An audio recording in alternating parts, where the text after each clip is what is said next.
Assalamualaikum warahmatullahi wabarakatuh. Jumpa lagi dengan channel Bonjo Juwono. Kali ini akan menyampaikan rangkuman materi PPKN kelas 12 semester 1.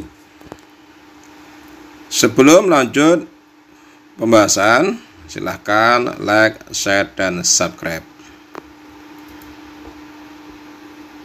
Materi 1, kasus-kasus pelanggaran hak dan pengingkaran kewajiban warga negara. A. Makna hak dan kewajiban warga negara. Hak warga negara Indonesia meliputi: hak konstitusional adalah hak-hak yang dijamin di dalam dan oleh Undang-Undang Dasar Negara RI tahun 1945. Hak hukum adalah hak-hak yang timbul berdasarkan jaminan undang-undang dan peraturan perundangan di bawahnya. Hak asasi manusia adalah hak yang melekat pada diri setiap pribadi manusia. Karena itu, hak asasi manusia itu berbeda dari pengertian hak warga negara. Hak warga negara merupakan seperangkat hak yang melekat dalam diri manusia dalam kedudukannya sebagai anggota dari sebuah negara. Kewajiban warga negara dapat diartikan sebagai tindakan atau perbuatan yang harus dilakukan oleh seorang warga negara sebagaimana diatur dalam ketentuan perundang-undangan yang berlaku. Contoh hak dan kewajiban warga negara. 1. Segala warga negara bersamaan kedudukannya di dalam hukum dan pemerintahan dan wajib menjunjung hukum dan pemerintahan itu dengan tidak ada kecualinya. Pasal 27 ayat 1. 2. Tiap-tiap warga negara berhak atas pekerjaan dan penghidupan yang layak bagi kemanusiaan. Pasal 27 ayat 2. 3. Setiap warga negara berhak dan wajib ikut serta dalam upaya pembelaan negara. Pasal 27 ayat 3. 4. Kemerdekaan berserikat dan berkumpul, mengeluarkan pikiran dengan lisan dan tulisan dan sebagainya ditetapkan dengan undang-undang. Pasal 28. 5. Tiap-tiap warga negara berhak dan wajib ikut serta dalam usaha pertahanan dan keamanan negara. Pasal 30 ayat 1. 6. Setiap warga negara berhak mendapat pendidikan. Pasal 31 ayat 1. 7. Setiap warga negara wajib mengikuti pendidikan dasar dan pemerintah wajib membiayainya. Pasal 31 ayat 2. B.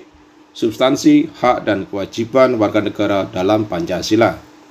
Nilai-nilai Pancasila dapat dikategorikan menjadi 3, yaitu nilai dasar, nilai instrumental, dan nilai praksis. Ketiga nilai tersebut secara langsung ataupun tidak langsung mengatur hak dan kewajiban warga negara. Nilai dasar berkaitan dengan hakikat kelima sila Pancasila, yaitu nilai ketuhanan, nilai kemanusiaan, nilai persatuan, nilai kerakyatan, dan nilai keadilan. Nilai instrumental pada dasarnya merupakan penjabaran dari nilai-nilai dasar yang terkandung dalam Pancasila. Perwujudan nilai instrumental pada umumnya berbentuk ketentuan-ketentuan konstitusional mulai dari Undang-Undang Dasar sampai dengan peraturan daerah.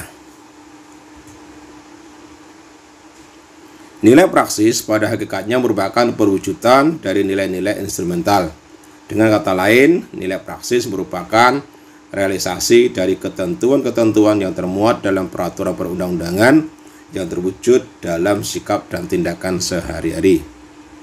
C. Kasus pelanggaran hak dan pengingkaran kewajiban warga negara. Pelanggaran hak dan pengingkaran kewajiban warga negara diantaranya disebabkan oleh faktor-faktor berikut. A. Sikap egois atau terlalu mementingkan diri sendiri. B. Rendahnya kesadaran berbangsa dan bernegara. C. Sikap tidak toleran. D. Penyalahgunaan kekuasaan. E. Ketidaktegasan aparat penegak hukum. F. Penyalahgunaan teknologi. Penyebab terjadinya pelanggaran hak dan pengingkaran kewajiban warga negara.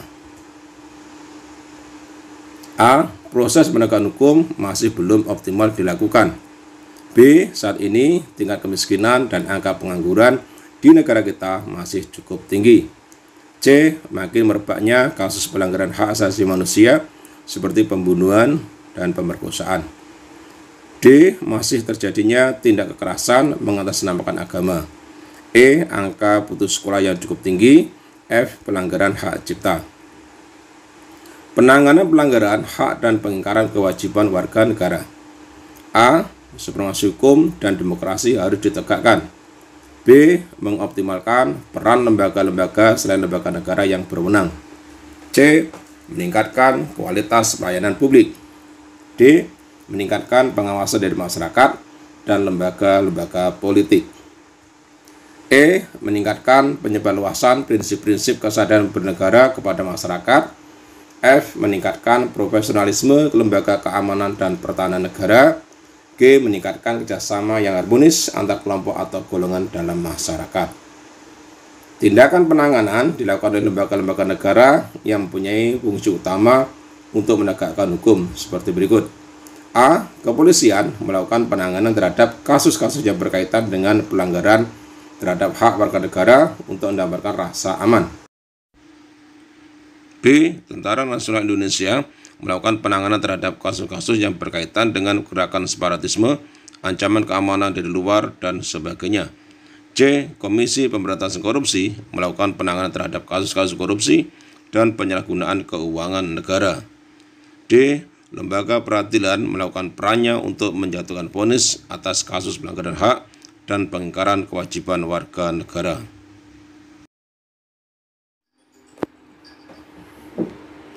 Materi 2. Pelindungan dan penegakan hukum di Indonesia.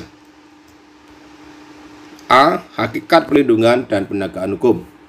Menurut Simanjuntak, pelindungan hukum adalah sebagai segala upaya pemerintah untuk menjamin adanya kepastian hukum serta memberi pelindungan kepada warganya agar hak-haknya sebagai warga negara tidak dilanggar, dan bagi yang melanggarnya akan dapat dikenakan sanksi sesuai peraturan yang berlaku.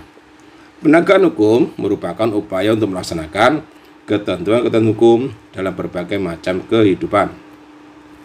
Pentingnya perlindungan dan penegakan hukum. A. Tegaknya supremasi hukum. B. Tegaknya keadilan. C. Mewujudkan perdamaian dalam kehidupan di masyarakat. Peran lembaga penegak hukum dalam menjamin keadilan dan kedamaian. Peran Kepolisian Republik Indonesia. Polri sebagai penyidik utama yang menangani setiap kejahatan secara umum dalam rangka menciptakan keamanan dalam negeri. Pasal 16 Undang-Undang RI Nomor 2 Tahun 2002 tentang Kepolisian Republik Indonesia. Peran Kejaksaan Republik Indonesia. Sesuai Undang-Undang RI Nomor 16 Tahun 2004 tentang Kejaksaan Republik Indonesia, tugas dan wewenang kejaksaan dikelompokkan menjadi 3 bidang. Berikut: bidang pidana, bidang perdata dan tata usaha negara, dan bidang ketertiban dan ketentraman masyarakat. Peran hakim sebagai pelaksana kekuasaan kehakiman. Menurut ketentuan Undang-Undang RI Nomor 48 Tahun 2009 tentang kekuasaan kehakiman, hakim berdasarkan jenis lembaga peradilannya dapat diklasifikasikan menjadi 3 kelompok berikut. 1. Hakim pada Mahkamah Agung yang disebut dengan Hakim Agung. 2. Hakim pada badan peradilan yang berada di bawah Mahkamah Agung. Dan 3. Hakim pada Mahkamah Konstitusi yang disebut dengan Hakim Konstitusi. Peran advokat dalam penegakan hukum. Advokat adalah orang yang berprofesi memberi jasa hukum baik di dalam maupun di luar pengadilan. Peran Komisi Pemberantasan Korupsi atau KPK. Undang-Undang RI Nomor 30 Tahun 2002 tentang Komisi Pemberantasan Tindak Pidana Korupsi. Tujuan dibentuknya KPK adalah untuk mengatasi, menanggulangi, dan memberantas korupsi.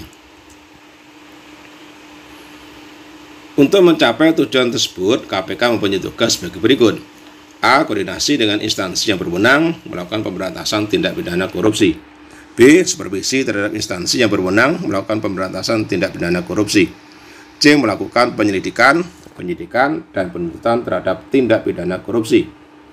D. Melakukan tindakan-tindakan pencegahan tindak pidana korupsi. E. Melakukan monitor terhadap penyelenggaraan pemerintahan negara.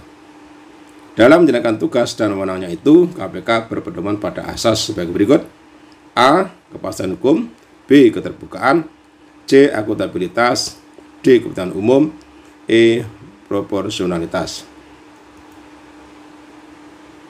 Dinamika pelanggaran hukum di Indonesia.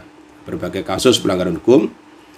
Pelanggaran hukum disebut juga perbuatan melawan hukum, yaitu tindakan seseorang yang tidak sesuai atau bertentangan dengan aturan-aturan yang berlaku. Macam-macam sanksi atas pelanggaran hukum. Sanksi terhadap pelanggaran hukum itu amat banyak ragamnya. sifat dan jenis sanksi dari setiap norma atau hukum berbeda satu sama lain. Akan tetapi, dari segi tujuannya sama, yaitu untuk mewujudkan ketertiban dalam masyarakat. Partisipasi dalam perlindungan dan penegakan hukum. Ketaatan atau kepatuhan terhadap hukum yang berlaku merupakan konsep nyata dalam diri seseorang yang diwujudkan dalam perilaku yang sesuai dengan sistem hukum yang berlaku. Kepatuhan hukum mengandung arti bahwa seseorang memiliki kesadaran untuk memahami dan menggunakan peraturan perundang-undangan yang berlaku, mempertahankan tertib hukum yang ada, dan menegakkan kepastian hukum. Demikian rangkuman materi yang dapat saya sampaikan. Mudah-mudahan manfaatnya. Terima kasih. Assalamualaikum warahmatullahi wabarakatuh.